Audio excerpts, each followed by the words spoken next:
Generation நாங்க இருந்தோம். அப்போ பாத்தீங்கன்னா அந்த இளைஞர்கள் நாங்க ரொம்ப சுறுசுறுப்பா இருப்போம். எந்த நேரம் பார்த்தா இரவு பகல் பாராம இயக்க பணியில தவிர வேற எதுவுமே தெரியாது. அந்த அளவுக்கு பணியாற்றணும். அது போல இன்றைய தினம் இந்த நூலகம் அமைப்பதற்கு நம்முடைய அருமை தம்பி பாத்தீங்கன்னா இங்க ஒவ்வொருத்தையும் பார்த்து அந்த பழைய நினைவுகள் தான் எனக்கு வந்தது. அந்த அளவுக்கு பாத்தீங்கன்னா கமலேஷ் அவர்கள் அந்த அறிவுசார் மையத்தை உருவாக்கி அந்த அறிவுசார் மையத்தை முழுக்க பெயிண்ட் அடிச்சதுல இருந்து அந்த புத்தகம் அடிக்கிறதுல இருந்து அருமை நண்பர் நம்முடைய நேரடியா வந்து மாலிக் அவர்களும் பிரமுக பார்வையிட்டாங்க.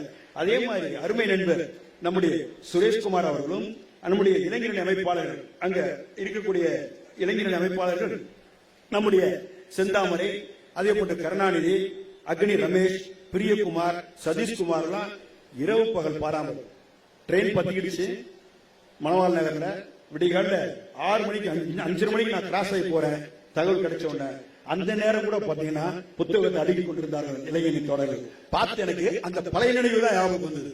ஒரு காலகட்டத்தில் இளைஞரணி அண்ணன் தளபதியோடு எப்படி நாங்கள் பயணித்தோமோ அந்த நினைவுகள் தான் அடுத்த ஜெனரேஷன் உருவாக்கின்ற மகத்தான மாபெரும்